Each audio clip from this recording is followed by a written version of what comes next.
뭐야? 버스 왜 이렇게 안 와? 아이고, 허리야. 아유.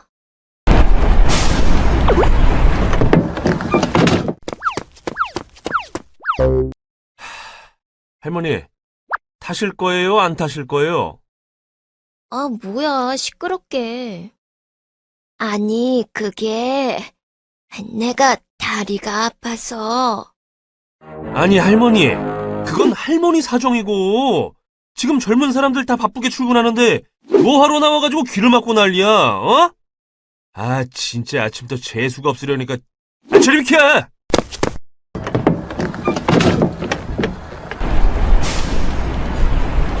에휴. 다리도 불편한 양반이 그냥 집에나 있지. 뭐하러 나와서 고생이람?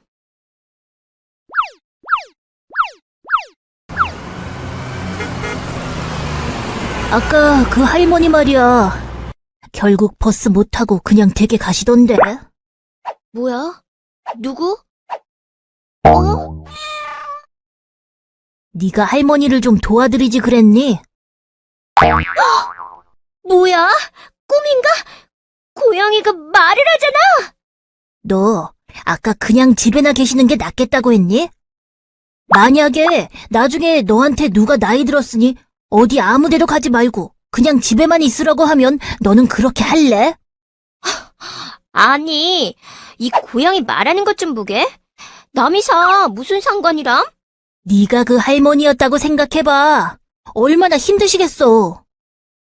헐, 고양이 주제에 오지랖은. 그 할머니 나이 든 게 내 탓이야? 안 되겠군. 네가 직접 한번 늙어보면 알겠지.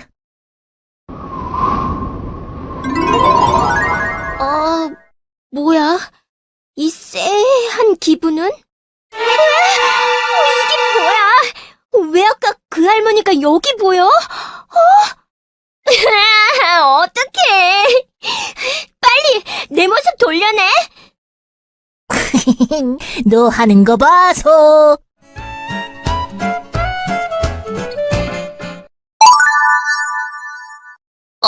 그나저나 왜 이렇게 갑자기 피곤한 거지? 온몸이 뻐근하고 다리에는 뭘 매달아 놓은 것처럼 무거운 게 아주 죽겠네. 그렇지. 나이가 들면 바뀌는 게 이 주름 같은 나이든 외모뿐만이 아니야. 노인이 되면 여러 가지 신체 기능이 저하되는데 뼈와 근육이 위축되면서 키가 줄어들고 등이 굽지. 또 폐활량이 줄어들고 흉부가 짧아지면서 숨이 차게 돼.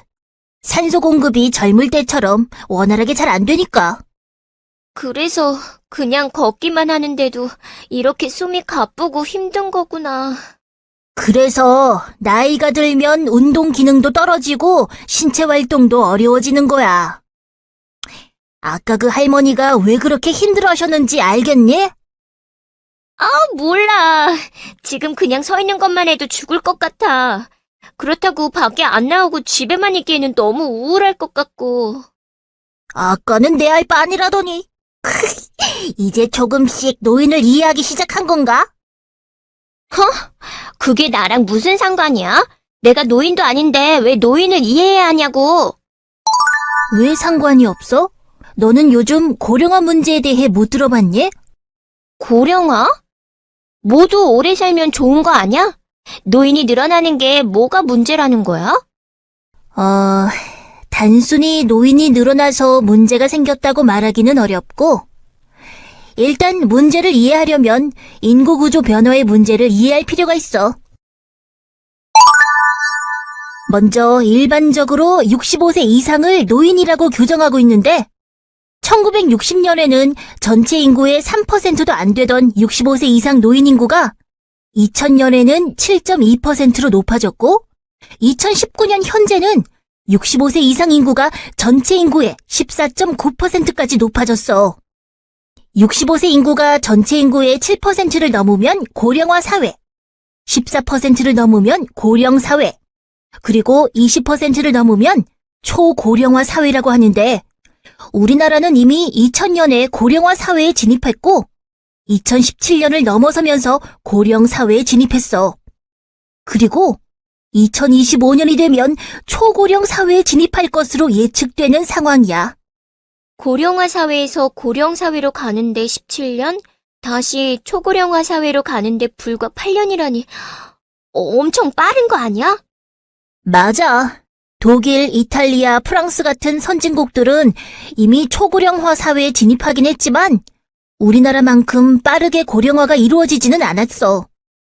가까운 일본은 1994년 고령 사회에 진입한 후 12년 만인 2006년에 초고령화 사회에 진입했는데 우리는 현재 8년 이내에 초고령화 사회에 들어설 예정이니 엄청 빠른 속도지?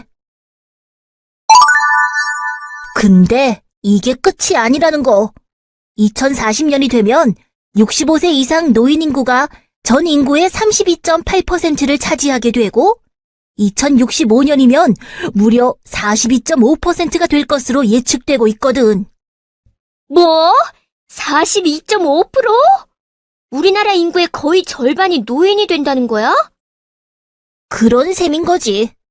게다가 최근 저출산이 계속되면서 이 속도는 점점 더 빨라지고 있어. 노인들은 늘어나는데 새로 태어나는 아이들은 별로 없다면 우리나라 인구가 전체적으로 줄어든다는 거잖아. 그렇지. 그리고 은퇴한 노령 세대에 대한 사회적인 부양비 문제도 생기게 되지. 노인들을 위한 건강보험이나 노령연금 같은 것을 말하는 거야? 그렇지. 경제활동에 종사하는 생산 가능 인구가 줄어들면서 상대적으로 늘어난 노인들에 대한 부양 부담이 점점 높아지는 거지. 부양비라는 건 생산 가능 인구 100명당 부양 인구의 수를 나타낸 건데 자료를 보면 1997년 정도만 해도 태어나는 아이들이 많아서 유소년 부양비가 높고 노년 부양비는 훨씬 낮았지만 고령 사회로 진입한 2017년부터는 노년 부양비와 유소년 부양비가 서로 역전됐어.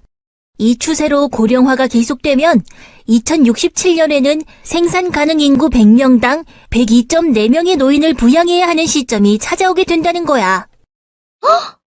아무리 경제가 발전해도 그건 좀 힘들지 않을까? 맞아. 그러니까 이게 국가적으로 큰 문제가 된다는 거야. 그런데 왜 노인 개인의 부양 문제를 우리 모두가 대처해야 돼? 노인들이 직접 일을 해서 돈을 벌면 되잖아. 너 지금 그 할머니 몸을 하고 젊었을 때처럼 일할 수 있을 것 같니?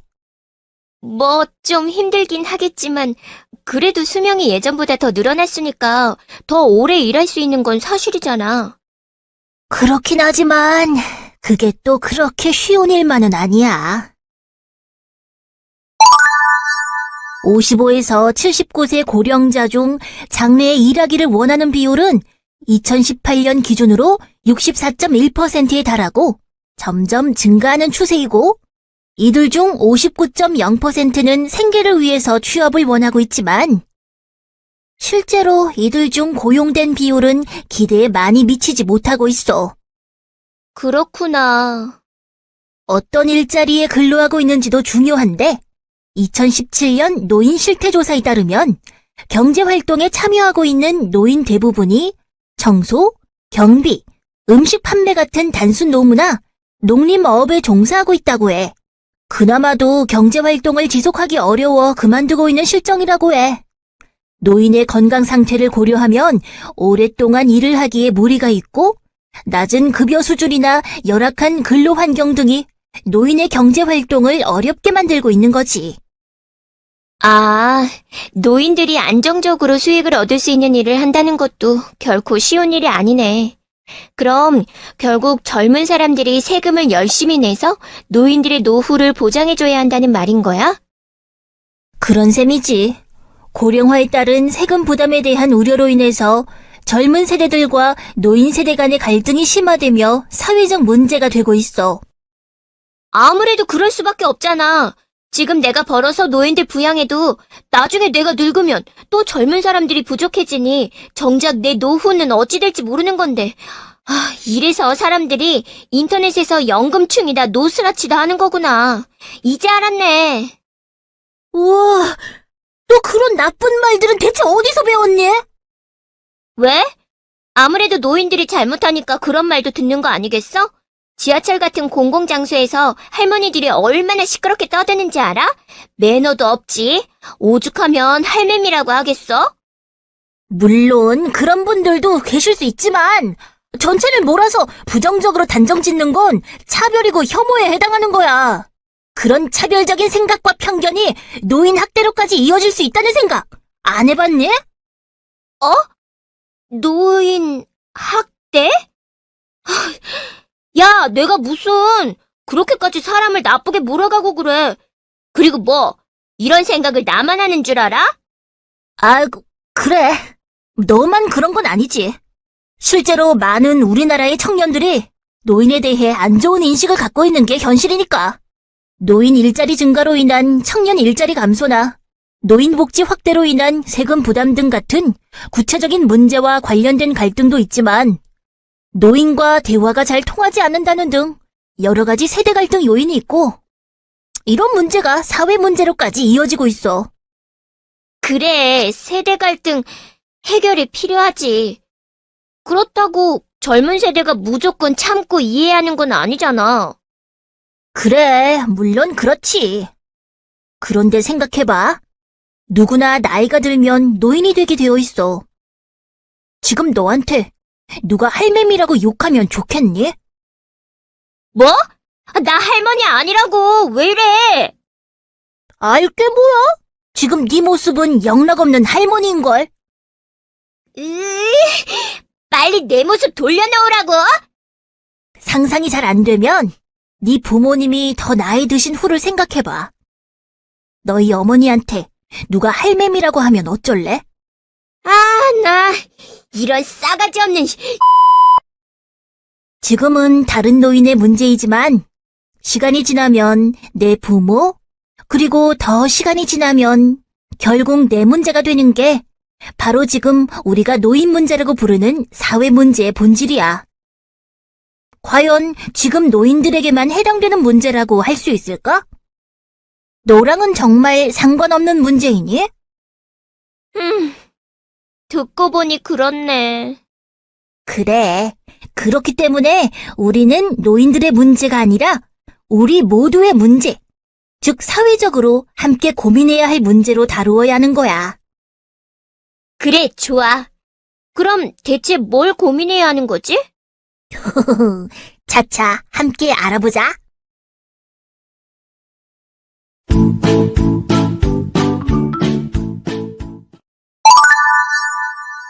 아리야, 너는 노인하면 어떤 이미지가 떠오르니? 내가 할머니 모습을 하고 말하는 게 좀 이상하지만, 솔직히 별로 긍정적인 단어들은 떠오르지는 않는 것 같아. 나중에 노인이 될 생각을 하니 암울하기도 하고. 사실 너만 그런 게 아니라 우리나라의 많은 사람들이 노인에 대해 긍정적인 이미지를 갖고 있지 않은 것이 현실이야. 솔직히 그동안 노인을 공경해야 한다고 배우긴 했지만, 나이 들면 뭐든 나빠지기만 하고 좋은 게 별로 없잖아? 노인에 대해 긍정적인 인식을 가질 만한 게 있을까? 그럼 우리가 가지고 있는 노인에 대한 편견이나 오해에 대해 함께 이야기해보자. 여기 빈칸에 들어갈 말을 한번 생각해봐. 어떤 것이 떠오르니? 무능력하다? 노인이 되면 새로운 것을 빠르게 배우기도 어렵고 어떤 일을 한다는 것 자체가 힘들 것 같은데? 노인이 되면 신체 기능이 젊을 때에 비해서 떨어지는 건 사실이지만 노인이 되면 지적 능력이 떨어진다, 무언가 배우기 어렵다라고 생각하는 건 일종의 편견이야. 어째서? 나이 들면 건망증도 심해지고 기억력이 떨어지는 건 사실이잖아? 치매라는 병도 주로 노인들이 앓는 질병이고. 아무래도 노인이 되면 단기 기억력이 감퇴되고 최근에 일어난 일을 상대적으로 잘 기억하지 못하는 경향이 커지지만 지적 능력이라는 것은 단지 기억력만을 이야기하는 것이 아니거든. 학습 능력이나 사고력이나 문제 해결 능력은 연령이 증가한다고 해서 떨어지는 것이 아니고 개인의 교육 수준이나 훈련 여부에 따라서 더 큰 영향을 받는다고 해. 나이가 들어서도 지속적으로 노력하면 지적 능력을 유지할 수가 있다는 거지. 그런데 말이야, 나이 드신 분들이 새로운 것을 배우기 어려운 건 사실이잖아? 아무래도 새로운 것을 짧은 시간 안에 외우거나 하는 일은 어렵지만 충분한 시간과 학습 동기만 있다면 젊은 사람들 못지않게 높은 성과를 낼 수도 있다고 해. 아, 노인들이 아무것도 할 수 없다는 생각은 정말 잘못된 생각이었구나. 노인들에 대해 갖고 있는 오해나 편견, 또 어떤 게 있을까? 고집불통이다? 무슨 말을 하려고 해도 들으려고 하지 않는 걸 보면 말이 정말 안 통한다는 생각이 들어. 또 나이 어린 사람들을 가르치려고 하는 걸 보면 권위적이라는 생각도 들고. 노인이 되면 아무래도 새로운 것을 시도하기 두려워하고 과거의 방식을 고수하려는 심리적 경향이 생기는 건 사실이야. 아무래도 신체적인 기능이 저하되다 보니까 사고나 행동을 하는데 조심스러워지는 거지. 그저 새로운 변화를 받아들이는데 어려움을 느끼는 경향이 있다는 것뿐이지 노인들이 모두 자기만 옳다고 주장하고 다른 사람을 무시한다는 건 아니야. 하긴 고집불통인 사람들은 젊은 사람들 중에도 있으니까. 맞아. 2018년에 이루어진 한 설문조사 결과를 보면 사람들은 20대 중에도 소위 꼰대라고 불리는 권위적이고 고집불통인 사람들이 있다고 생각하고 있어. 나이가 문제가 아니라 권위적이고 강한 형식을 따지는 사람이 문제이지 노인들이 다 그런 건 아니라는 말이구나. 그렇지. 그럼 이건 어때? 노인들은 모두 무례하다. 이건 정말 편견이 아니라 내가 직접 경험한 팩트야, 팩트. 지하철에서 다른 사람들 생각은 안 하고 큰 소리로 대화하는 경우도 많고 사람들을 막 밀치고 다니는 일도 아주 흔하다고. 그건 말이야. 사실 이유가 있어. 일단 노화가 이루어지면 점차 소리의 높낮이와 강도에 대한 감지 능력이 떨어지고 소리가 작고 울리면서 들리기 때문에 작은 소리로 말하기가 어려워지게 되는 거야. 아, 그래서 시끄러운 장소가 아닌 곳에서도 큰 소리로 말을 하시는 거구나. 그럼 사람들을 막 밀치고 다니는 건? 그건 왜 그런 건데? 그것도 노화에 따른 시각 능력 약화 때문이야. 동공 조절 능력이 감소되고 시야가 축소되면서 시야 밖에 있는 것들을 감지하기가 어려워지거든. 그리고 생각해봐. 지하철에서 내리거나 탈 때 일정 시간이 지나면 문이 닫혀버리잖아. 노인들은 젊은 사람들처럼 빠르게 내리거나 타기가 어려운데 그 짧은 시간 안에 빨리 움직여야 하니 얼마나 마음이 급하시겠니. 아, 그런 이유가 있는 줄은 몰랐네. 앞으로 노인분들이 자꾸 밀친다고 불평하기 전에 먼저 내리실 수 있게 배려해드려야겠구나. 좋아. 이제 노인에 대해 갖고 있던 오해도 풀었으니 노인들이 당면한 현실적 문제에 대해 좀 더 이야기를 해보자. 어떤 것들이 노인들을 힘들게 할까? 글쎄, 신체적 질환이나 경제적인 어려움 같은 문제도 있겠지만 가장 큰 건 외로움이 아닐까? 아무래도 나이가 들면 일을 그만두게 되면서 사회적인 활동도 줄어들고 배우자와 사별하는 경우도 생기게 될 수 있잖아. 그렇다고 요새 자녀들이 부모를 모시는 분위기도 아니고. 맞아. 실제로 조사 결과를 봐도 자녀와 동거를 하는 노인이나 노인 부부가 함께 사는 세대보다 노인 혼자 사는 독거 가구의 경우에 우울 증상이 더 높은 것으로 나타나고 있어. 배우자가 있는 경우보다 배우자가 없는 경우 더 우울 증상 비율이 높게 나타나고 있고. 우울증? 그거 되게 무서운 거 아니야? 우울증 때문에 극단적인 선택을 하는 사람도 있다던데. 뉴스에서 우리나라 노인 자살 인구가 OECD 국가 중에서 가장 높다고 들은 것 같은데, 이런 문제 때문인 건가? 우리나라 노인 자살률이 높은 이유는 경제적 빈곤 문제부터 건강 문제 등 여러 가지 이유가 있기 때문에 단언해서 말하기는 어렵긴 하지만 외로움이라는 문제를 따로 떼어 생각하긴 어려울 것 같아. 2017년 조사에 의하면 자살을 생각해 본 적이 있다는 노인이 6.7%인데 이 중에서 12.4%는 외로움 때문에 자살을 생각했다고 대답했거든. 부부, 자녀, 친구와의 갈등 및 단절, 가족이나 친구 등 가까운 사람들의 사망과 같은 문제도 모두 외로움과 관련이 있다는 것을 생각하면 관련이 없다고 보기 어려울 것 같은데? 아무래도 혼자가 되면 경제적, 사회적, 정서적으로 고립되면서 여러 문제가 복합적으로 발생할 수 있잖아. 그렇지. 결국 노인들의 외로움이라는 문제를 우리가 단순히 개인적인 감정의 문제로 치부할 게 아니라 사회적 문제로 고민해 볼 필요가 있다는 의미인 거지. 그렇구나. 그동안 어르신들이 공원 같은 데 삼삼오오 모여 계신 걸 보면 그냥 이상하다고만 생각했었는데 나름대로는 사회적 관계를 통해서 외로움에서 벗어나 보려고 하시는 거라고 생각하지는 못했어. 노인의 외로움을 더욱 가중시키고 노인을 힘들게 하는 문제는 바로 차별과 혐오의 문제야. 아까 우리가 이야기한 틀딱이니 할매미니 하는 혐오를 부추기는 신조어는 물론이고 노인이 오면 장사가 안 된다느니 집에나 있으라는 등 여러 가지 차별적인 생각과 표현들이 만연해 있는 게 현실이야. 비하 발언이나 혐오 표현이 무서운 이유는 이런 것들이 사회 전반적인 의식으로 자리 잡을 경우 극단적으로는 폭력으로까지 이어질 수 있기 때문이야. 노인들은 몸이 불편하고 무기력하다 라는 고정관념이 노인들의 활동에 제약으로 작용하고 결국 사회적, 경제적인 배제와 노인 학대에까지 영향을 미칠 수 있다는 거지. 노인이라는 이유만으로 이렇게 차별받는 건 명백한 인권 침해나 사회적 폭력이라고 생각하지 않니? 아니, 내가 아까 할머니한테 집에나 계시라고 한 건 그런 것까지는 아니었는데 그저 사소한 말이라고 생각했는데 그런 말들이 증오와 차별, 폭력까지 이어질 수 있다고 생각하지는 못한 것 같아. 할머니께 죄송하고 부끄러워지네. 노인에 대한 오해, 편견, 그리고 차별화, 혐오적 표현이 노인 학대로까지 이어질 수 있다는 것 정말 무섭지 않니? 노인 학대라면 노인들을 막 때리는 걸 말하는 거야? 학대가 반드시 물리적인 폭력만 이야기하는 건 아니야.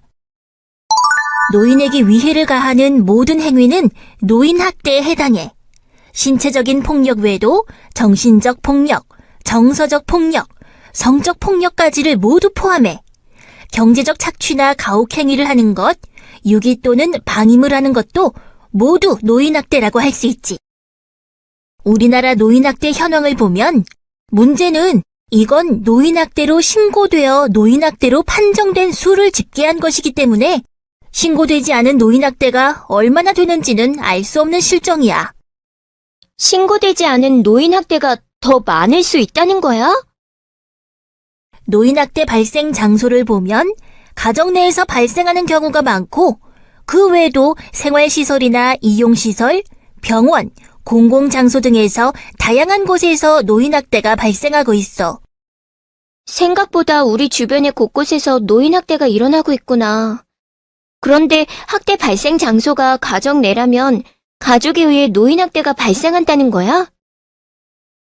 전체 노인학대 행위자 유형을 살펴봐도 78%가 배우자나 아들, 며느리, 딸과 같은 친족인 경우가 대부분이야. 뭐? 다른 사람도 아니고 자녀와 배우자에 의한 학대가 가장 많은 수를 차지한다니 너무 충격적이다. 실제 사례를 보면 학대를 당하더라도 내 자식이라서 집안일이라 알려지는 게 창피하다. 그냥 나만 참으면 집안이 조용해진다고 생각하고 신고하지 않은 분들이 꽤 된다고 해. 이렇게 은폐되는 사례까지 고려한다면 노인학대가 훨씬 더 많이 발생하고 있을 가능성이 높은 거지. 일반적으로 노인학대 유형은 중복되어 발생하는데 이 중 가장 많은 학대 유형은 바로 정서적 학대와 신체적 학대야. 2018년 노인학대 사례 중 신체적 학대가 3,046건, 정서적 학대가 2,508건 발생했고, 다른 유형의 학대와 비교해 볼 때 발생이 매우 높다는 걸 알 수 있어. 노인이 되면 그저 아프고 힘들다고만 생각했지, 이렇게 큰 고통을 겪고 있다고는 생각하지 못했는데. 지금이라도 알게 되었으니 이제 우리가 어떻게 이러한 문제를 함께 해결할 수 있을지 알아볼까?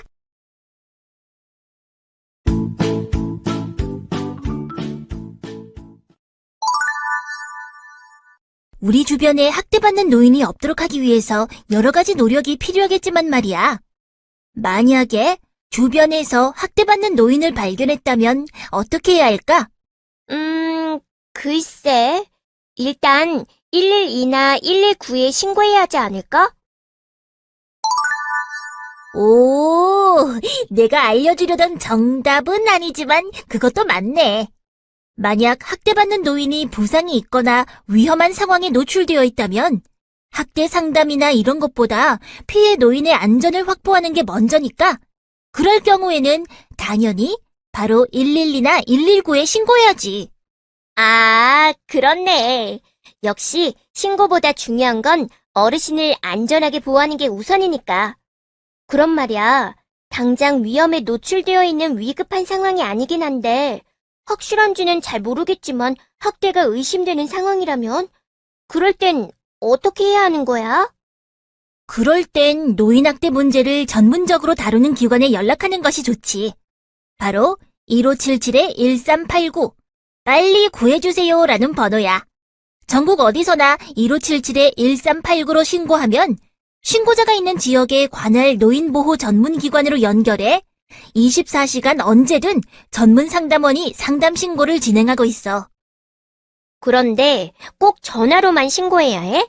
왠지 너무 떨려서 생각도 잘 안 나고 말도 잘 못할 것 같은데. 온라인 신고도 가능해. 노인보호 전문기관의 홈페이지나 이메일을 통해 온라인으로 신고할 수도 있어. 뿐만 아니라 직접 기관을 방문해서 얼굴을 보면서 상담을 하는 방법도 있지.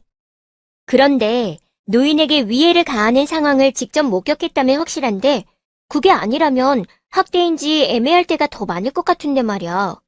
알고 보니 그냥 가족끼리의 문제일 수도 있는 거고? 애매하지 않나? 괜히 잘못 의심했다가 남의 집 문제에 참견하는 꼴이 될 수도 있고 말이야. 물론 직접 판단하기 애매한 경우도 많을 거야.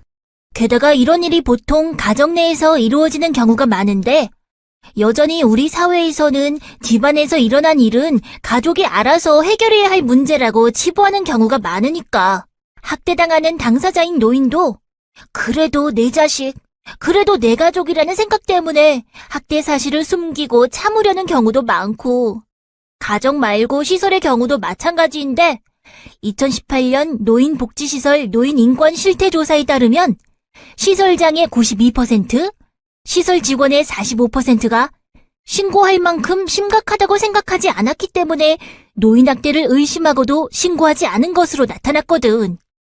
뭐? 그냥 의심만 하고 말았다는 거야?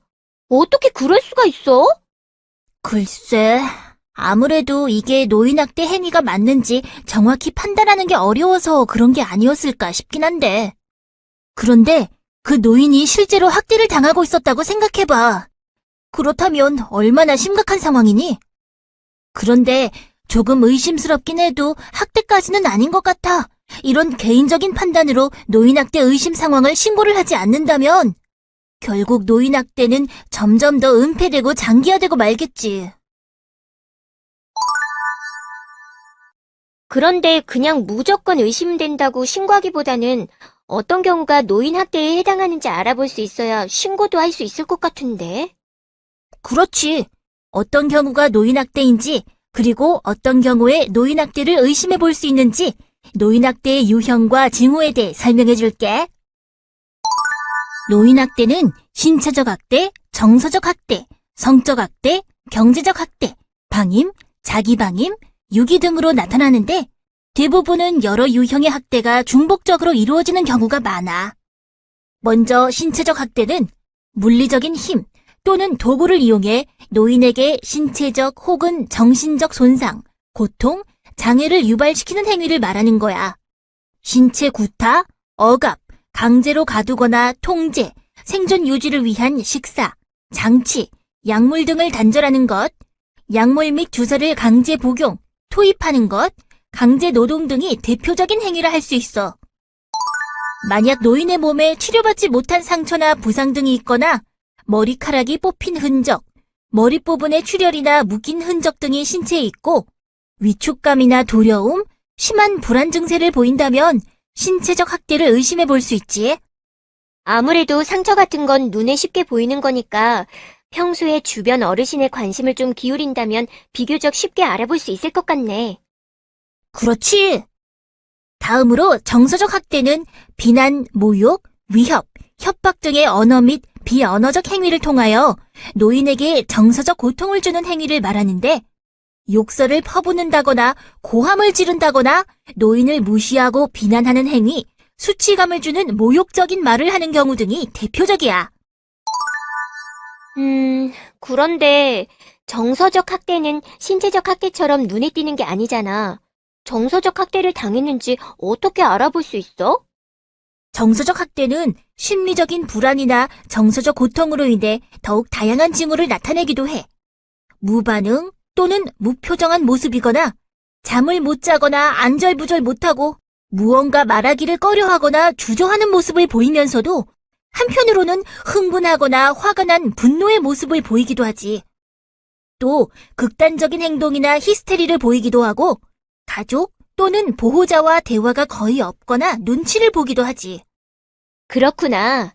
주변에 노인이 있는 집에서 다툼이나 욕설, 큰 소리가 자주 들리면 잘 관찰해 볼 필요가 있겠네. 다음으로 성적 학대는 성적 수치심 유발 행위 및 성폭력 등 노인의 의사에 반하여 강제적으로 행하는 모든 성적 행위를 의미하는데 성폭행 같은 행위는 물론이고 노인에게 성적 수치심과 굴욕감을 줄 수 있는 언행도 성적 학대에 해당해. 또 노인이 판단 능력이 부족하다고 해서 사람들이 보는 앞에서 목욕을 시키거나 옷을 갈아입히는 등 성적 수치심을 느끼게 하는 경우도 모두 성적 학대야.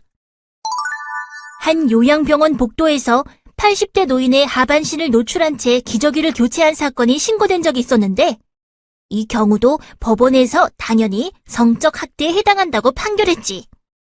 노인이 직접적으로 의사표현을 할 수 없다고 하더라도 충분히 수치심을 느낄 수 있는 상황인 것 같아.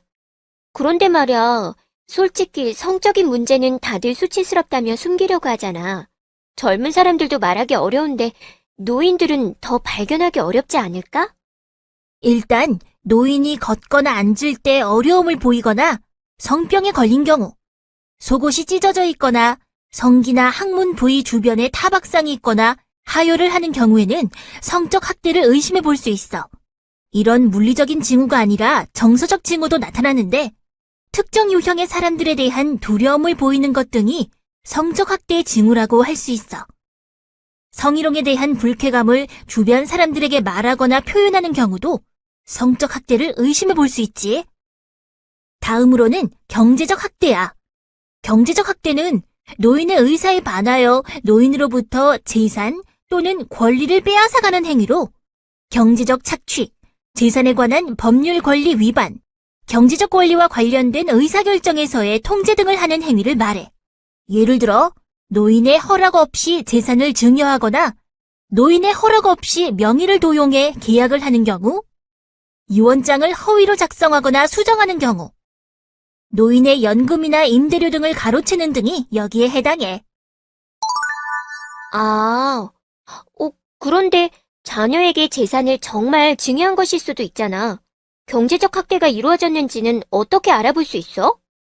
사실 노인들 자신도 자녀에게 재산을 증여하거나 용돈을 준다는 생각으로 인해 경제적 학대를 당했다고 인지조차 못하는 경우가 많은 게 사실이니까. 일단 노인이 생활에 필요한 본인의 돈을 마음대로 쓰지 못하게 하거나 사기나 강압, 부당한 위력으로 유언장이나 계약서, 위임장 등의 서명을 허위로 작성, 변조한 경우가 발견된다면 1차적으로 경제적 착취를 당하고 있다고 생각해 볼 수 있을 거야. 또 노인의 재산이 갑자기 타인의 명의로 전환되었다거나 은행 계좌에 뭔가 부적절한 거래가 포착되는 경우가 있는 경우도 경제적 학대를 의심해 볼 수 있어. 노인의 허락 없이 노인의 재산을 임의로 사용하거나 결정을 통제하는 경우가 주로 경제적 학대에 해당되는구나. 그럼 방임은 뭐야? 방임도 노인학대의 일종이야.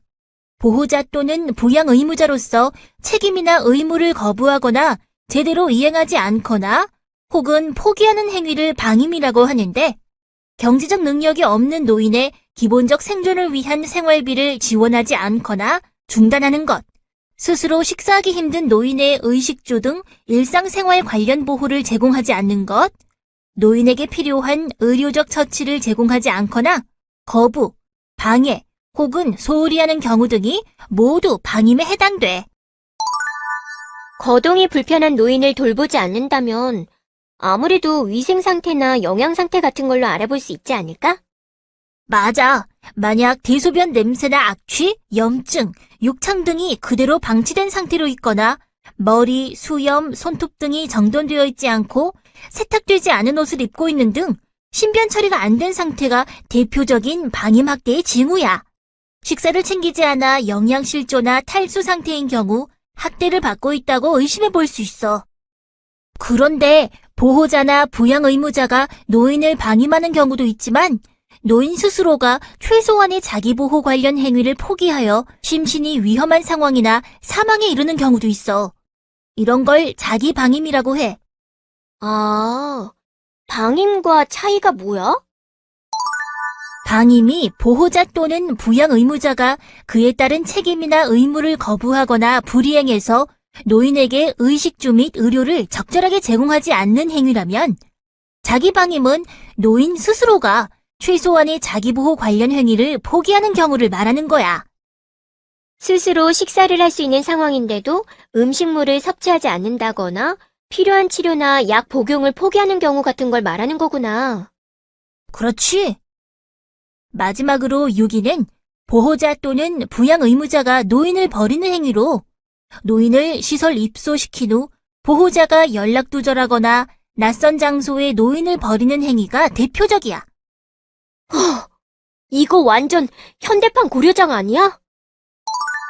6위의 징후는 명확해. 노인이 낯선 장소에서 배회하고 있거나 자신의 주거지나 연락처를 알지 못하는 곳에 버려져 있는 경우, 가족 및 보호자가 노인과 왕래를 하지 않는 경우, 가족이나 보호자가 노인을 시설이나 병원 등에 입소시켜 연락이 두절되는 경우 등이 6위의 대표적 예측 징후라고 할 수 있어. 설명을 듣고 나니 주변의 노인분들 중 학대를 당하시는 분이 혹시 계시지 않는지 잘 살펴봐야겠다는 생각이 더 많이 드는 것 같아. 내가 조금만 관심을 가지고 한 번 더 의심해 본다면 학대를 당하고 있을지도 모르는 그분들을 구할 수 있는 거잖아. 그렇지. 그렇게 주변에 관심을 갖는 것부터가 바로 노인 학대를 예방하는 첫걸음이라고 할 수 있지. 그런데 말이야, 노인 학대를 발견했거나 의심돼서 신고하면 노인 보호 전문기관에서는 구체적으로 어떻게 노인들을 도와주는 거야?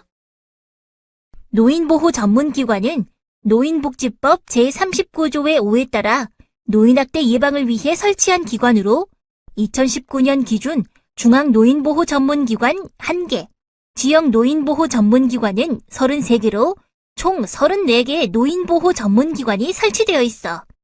노인보호 전문기관으로 의심 사례가 신고 접수, 상담 요청되면 전문 상담원이 학대 상황을 파악해 그 다음 현장에 방문하여 구체적인 학대 사례를 조사하고 노인학대 여부를 판정하는 거지. 사례 판정 후에는 학대 피해 노인 또는 학대 행위자와 그 가족을 위한 사회 서비스를 비롯해 학대 노인 전용 쉼터를 연계하거나 지정 양로시설 연계, 상담 및 치료 서비스 등을 제공해. 이런 절차가 모두 마무리되면 사례를 종결하게 되는데, 사례가 종결된 이후에도 지속적인 사후 관리를 통해 학대가 재발되지 않도록 관리를 실시하지. 와, 생각보다 더 체계적으로 학대 피해 노인을 보호할 수 있도록 되어 있구나. 그런데 학대 피해 노인 전용 쉼터라는 게 뭐야? 양로원 같은 거야? 양로원은 의지할 곳이 없는 노인들을 수용하여 보호하는 복지시설을 말하는 거고, 학대 피해 노인 전용 쉼터는 학대를 받은 피해 노인의 심신치유 프로그램을 제공하기 위해 설치된 보호시설을 말하는 거야. 현행 노인복지법에 따라 2019년 기준 전국에 18개 학대 피해 노인 전용 쉼터가 설치되어 있는데, 노인학대로 판정받은 경우 건강검진 등의 절차를 거쳐 최대 6개월까지 쉼터에 입소할 수 있어. 학대 피해 노인을 긴급 보호하기 위해 의식주를 포함한 쉼터 생활을 지원하는 것은 물론이고, 학대로 인한 심신치료를 위한 의료비를 지원하거나 전문적인 상담 프로그램을 지원하기도 하고, 법률 서비스와 같은 여러 가지 복지 프로그램을 연결하는 등의 서비스를 제공하고 있지. 그런데 만약에 쉼터 보호 이후에 원 가정으로 복귀가 어려운 경우엔 어떻게 해? 가족들이 버려서 갈 곳이 없는 경우라거나. 그런 경우엔 학대 피해 노인 보호 지정 양로시설에 입소할 수 있도록 지방자치단체와 양로시설 간 협의를 통해 시설 입소도 연계되고 있지. 다만 학대 피해 노인 전용 쉼터는 치매 등의 질환으로 전문적인 돌봄이 필요하거나 학대 피해 노인이 아닌 노숙인의 경우는 입소가 불가능해.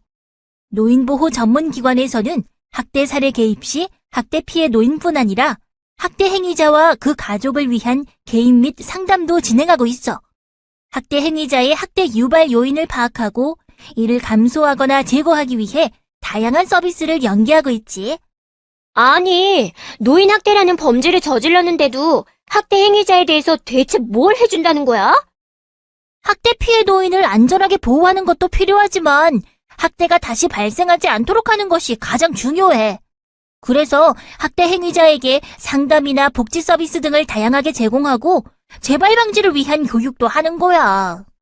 아, 그렇구나. 또다시 학대가 발생하지 말란 법은 없으니까. 단순히 겉으로 드러난 문제가 아니라 근본적인 문제를 해결하기 위해 다양한 노력을 하는 거지. 그렇구나. 노인보호 전문기관에서 하는 일이 정말 많네. 맞아. 하지만 이런 일들이 노인보호 전문기관에서 이루어지려면 반드시 먼저 이루어져야 하는 일이 있어. 그게 뭔데? 바로 노인 학대 신고. 주변에 학대받는 노인이 있는데도 신고가 이루어지지 않아 발견되지 않는다면 아무리 좋은 서비스가 있어도 소용없을 테니까 말이야. 결국 우리 모두의 관심이 필요하다. 이 이야기로구나. 그렇지.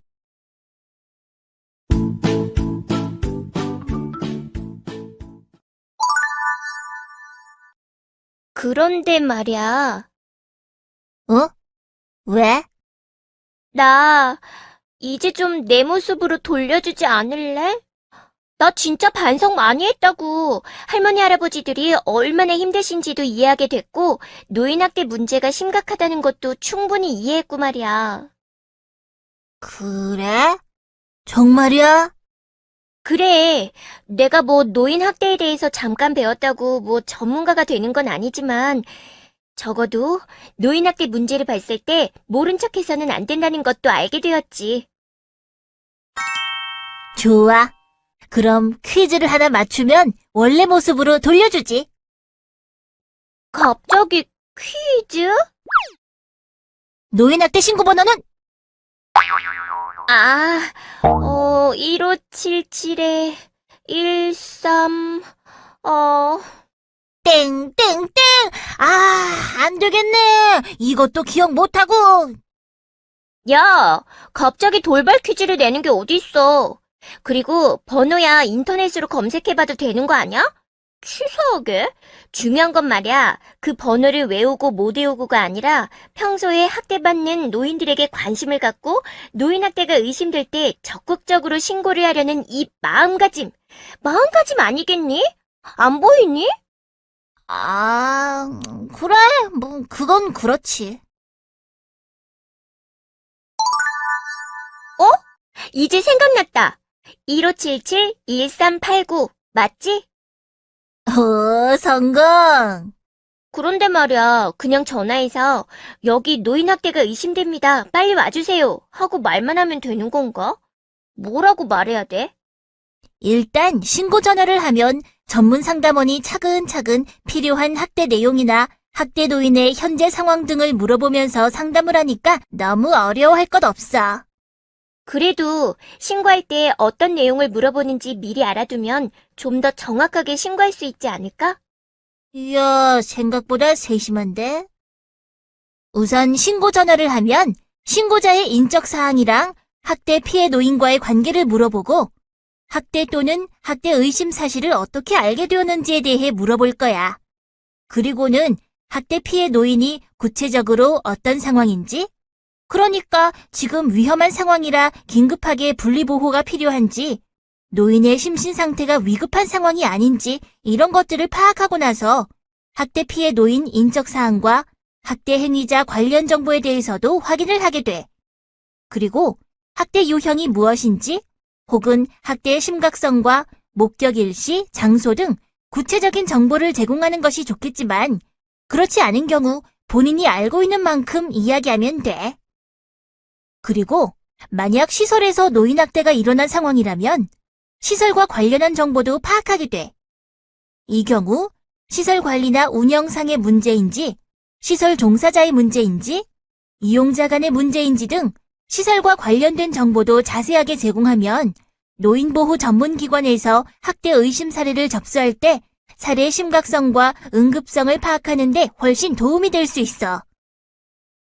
그런데 말이야, 아까 전화 신고를 할 때 신고자 인적 사항도 물어본다고 했잖아. 반드시 신고할 때 내 인적 사항을 밝혀야 하는 거야? 물론 인터넷으로 신고하면 익명으로도 가능하겠지만 긴급한 상황에서도 인터넷으로 신고를 할 수는 없잖아. 아, 물론 그렇지. 근데 만약에 말이야, 괜히 남의 일에 참견했다가 나중에 내가 신고한 게 알려져서 내가 불이익을 당하게 될 수도 있잖아. 그럼 어떻게 해? 뭐야 너, 그새 마음이 바뀐 거야? 안 되겠네. 원래 모습으로 바꿔준다는 거 취소. 아니, 얘는 무슨... 현실적으로 생각해보면 그렇다는 거지. 만약 내가 시설에서 일하는 사람이라면 더 못할 것 같은데? 신고했다는 사실이 알려져서 직장에서 따돌림이나 해고를 당하기라도 하면 어떻게 해? 노. 그럴 일은 절대 없으니 걱정할 필요 없어.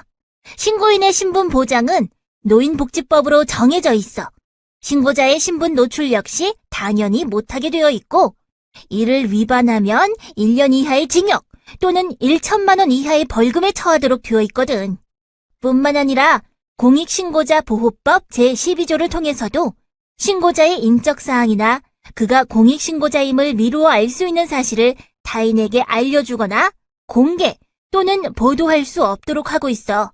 신고자가 동의하지 않았는데도 신고자 인적사항이나 신고 내용을 공개한 경우 5년 이하의 징역 또는 5천만 원 이하의 벌금에 처할 수 있고, 신고자의 불이익 조치를 취할 경우엔 3년 이하의 징역이나 3천만 원 이하의 벌금에 처할 수 있도록 하고 있어. 아, 다행이다. 그렇다면 내가 완전 안심하고 신고할 수 있지. 약속할게. 나 김아리는 노인학대를 발견했을 때 절대 모른 척하지 않고 반드시 적극적으로 신고하겠습니다. 오케이, 좋았어. 약속하는 거다. 이제야 살 것 같네. 방금 전까지는 서 있기조차도 힘들었는데. 버스나 지하철에서 어르신들 뵈면 이제 꼭 양보해드려야겠어. 그런 생각까지 하고 대견하네. 당연하지. 내가 말을 안 해서 그렇지. 사실 노인과 관련된 문제에 대해 엄청 관심이 많다고. 얼마 전에 노인학대 신고 건수가 증가하고 있다는 것도 알고 있는 걸 신문에서 봤어. 그런데 매년 이렇게 신고 건수가 높아진다는 건 노인학대 문제가 잘 해결되고 있다는 긍정적인 신호 아니야? 그래. 네 말대로 노인학대 신고율은 매해 조금씩 높아지고 있는 건 사실이야. 그런데 말이야, 65세 이상 노인 인구 전체를 놓고 보면 겨우 1000명당 2건 정도에 불과한 수준이야. 실제로 노인학대가 그 정도 수준이면 다행이지만 노인 인구가 점점 늘어나고 있다는 사실을 생각해보면 신고율이 좀 더 높아질 필요가 있다는 거구나. 그렇지. 그럼 아예 전 국민이 반드시 노인학대 신고를 하도록 법으로 의무화하면 어때? 노인학대 신고가 물론 중요하지만 전 국민에게 강제하는 건 좀 무리가 있지. 하지만 법에서 노인학대를 발견했을 때 반드시 신고를 해야 하는 사람들을 정해놓고 있는데 이들을 노인학대 신고 의무자라고 해. 이들은 직무상 65세 이상의 사람에 대한 노인학대를 알게 되었을 때 반드시 노인보호 전문기관 또는 수사기관에 신고하도록 되어 있어. 이를 위반하여 신고를 하지 않는 사람에게는 500만 원의 과태료를 부과할 수 있도록 법으로 정해두고 있지. 구체적으로 어떤 사람들이 노인학대 신고 의무자에 해당하는 거야? 일단 의료인이나 의료기관의 장, 방문 요양과 돌봄, 안전 확인 등과 관련한 서비스 종사자, 노인복지시설의 장 및 종사자, 노인복지 상담원과 같이 노인들에 대해 의료나 복지 서비스를 직접 제공하는 시설에 근무하는 경우 노인학대 신고 의무 종사자에 해당해. 또 장애인 복지시설에서 장애 노인에 대해 상담이나 치료, 훈련, 요양 업무를 수행하는 사람은 물론이고 가정폭력 관련 상담소나 보호시설, 사회복지 전담 공무원과 사회복지기관의 장과 종사자 역시 노인학대 신고 의무 종사자에 해당해. 와, 상당히 다양한 직종의 사람들이 노인학대 신고 의무자로 지정되어 있구나. 아직 끝 아닌데. 불황자 및 노숙인 보호를 위한 시설이나 장기 요양기관 및 재가 장기 요양기관, 건강가정지원센터, 다문화가족지원센터, 성폭력 피해 상담소 및 성폭력 피해자 보호시설의 장과 종사자도 노인학대 신고 의무자야.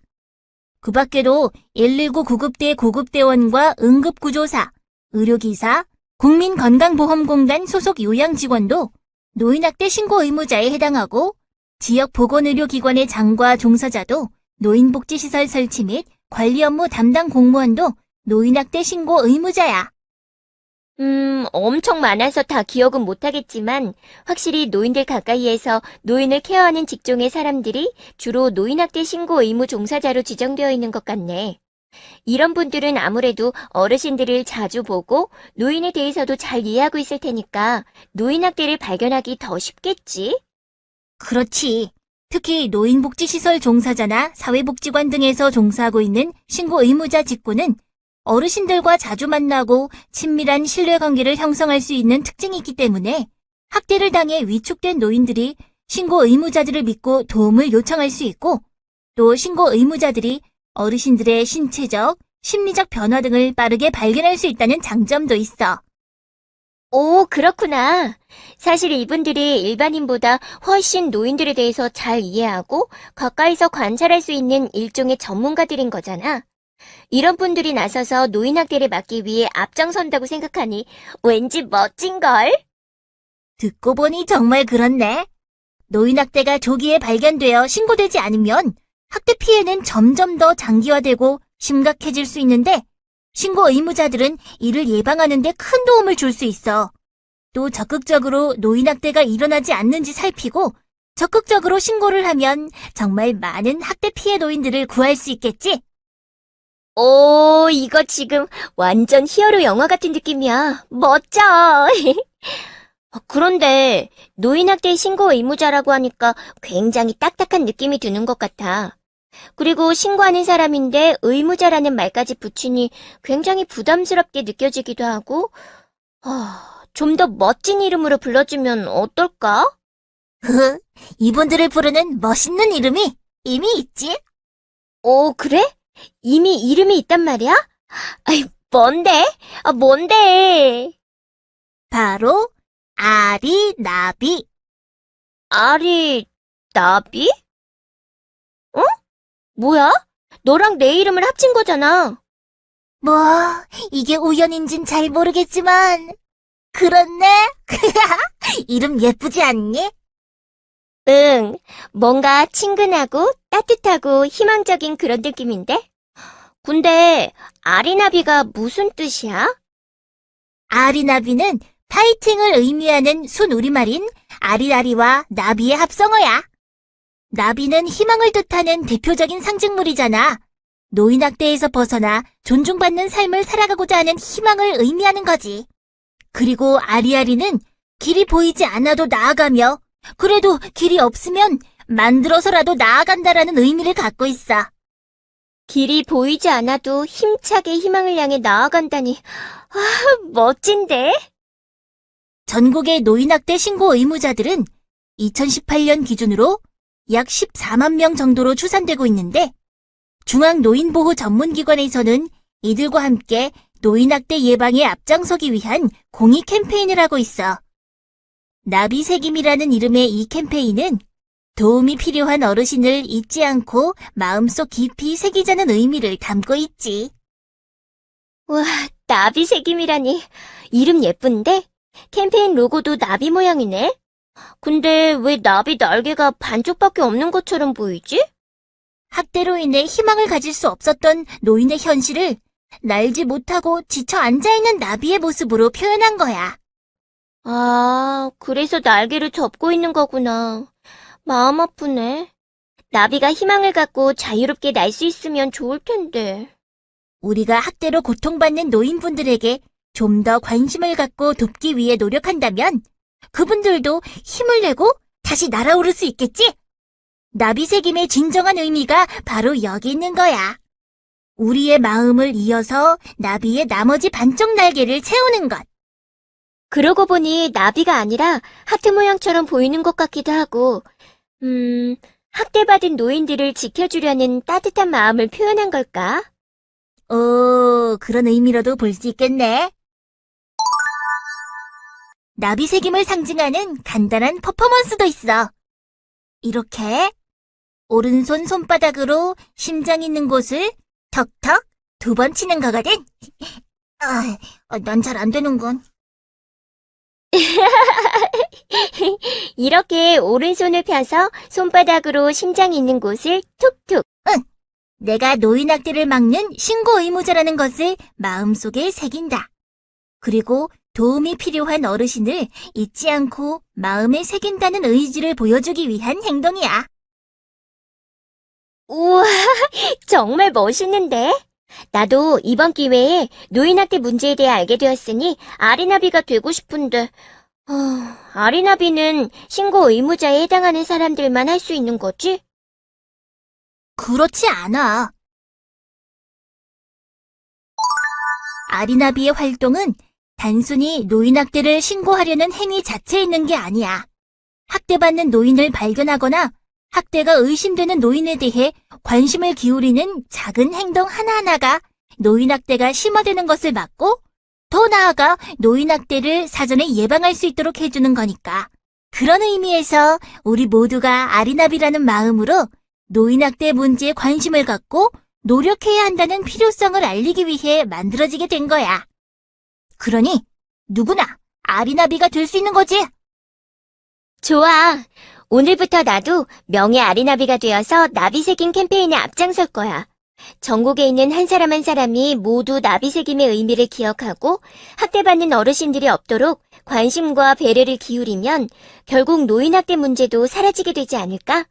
내 행동 하나는 그저 보잘것없지만 나비 효과처럼 큰 변화를 일으킬 수도 있는 거잖아. 우와, 김어를 그런 생각을 하다니 정말 대단한데. 부끄럽기도 하고 많은 걸 배울 수 있었던 특별한 하루였던 것 같아. 그동안 내가 아무 생각 없이 했던 행동이나 말들이 노인을 차별하고 혐오하는 표현인지도 몰랐고, 주변에 이렇게 학대받고 힘들어하는 노인들이 있는지도 몰랐거든. 그냥 교과서에서 배우는 노인 공경 이런 게 아니라 내가 직접 노인이 되어보고 얼마나 힘든지 경험해보니까 정말 그냥 나이가 많아서가 아니라 사회적인 배려가 필요한 부분이 있다는 것도 알게 되었어. 이 모든 것을 알게 해주고 내가 더 좋은 사람이 될 수 있게 도와줘서 고마워. 넌 이미 따뜻하고 좋은 사람이야. 그런 의미에서 마지막으로 너랑 나, 아리랑 나비가 같이 나비새김을 기억하면서 마무리해볼까? 좋아. 아리, 나비, 우리 모두 주위에 학대받는 어르신들이 다시 희망의 날개를 펼칠 수 있도록 관심을 갖고 노력해보아요.